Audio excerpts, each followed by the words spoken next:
নিজেও বলতে পারবে না আমি ইলিয়াসুর রহমান জিহাদি 12 বছর বয়সে মা হারাইছি।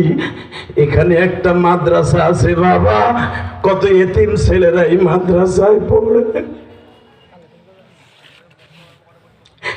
বাজান গত 3 দিন আগে আমি একটা মাদ্রাসায় এরকম ছেলেদেরকে পাগড়ি দিছি।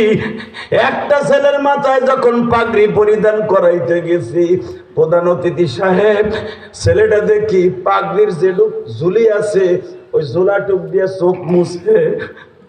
এখানে দেখলাম সবাই মাইকের পরিচালক বলতেছে, এরা যাদের গার্ডিয়ান আছেন আসেন টুপি দেবো বলছে না, বলছে না, বলছে না সভাপতি? বিশ্বাস করেন সব ছেলেদের গার্ডিয়ান স্টেজে আইছে, ওই ছেলেটার কেউ আসে নাই। এই কোরআন হাতে নিয়ে বলছি,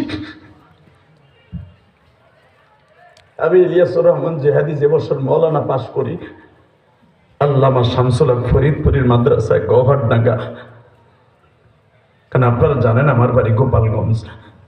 গৌহারডাঙ্গা মাদ্রাসা হলো শেখ মুজিবুর রহমানের বাড়ির সাথে একই জায়গায় 2টা বাঘ জন্ম নিয়েছে।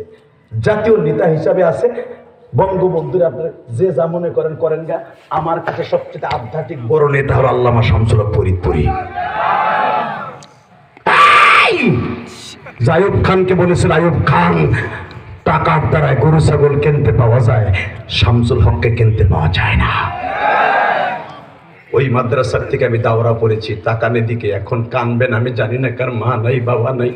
এই প্রধান অতিথি সাহেবের মা বাবা আছে কিনা জানি না, সভাপতি সাহেবের বাবা মা আছে কিনা আমি জানি না। তবে একটা ওয়াদা করে দিয়ে যাই, আমার জীবনের কথা আমি বলি, যেই বছর আমার মাথায় পাগড়ি পেঁচিয়ে দেয় আমার হুজুররা, আমরা 133 জন ছেলে পাগড়ি নিয়েছিলাম। সবার বাবা মা পাগড়ি অনুষ্ঠান দেখতে আসছে, আমার দেখার জন্য কেউ আসে নাই। আমি পাগড়িটা মাথায় দিয়ে আমি আমার উস্তাদের রুমে গেছিলাম, 12 নম্বর রুমে গৌহারডাঙ্গা।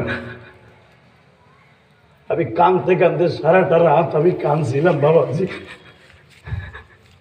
কারণ এই পাগড়ি প্রদান অনুষ্ঠানটা একজন হাফেজের জন্য জীবনের একটা অধ্যায়কে শেষ করে সে নতুন একটা অধ্যায় শুরু করবে।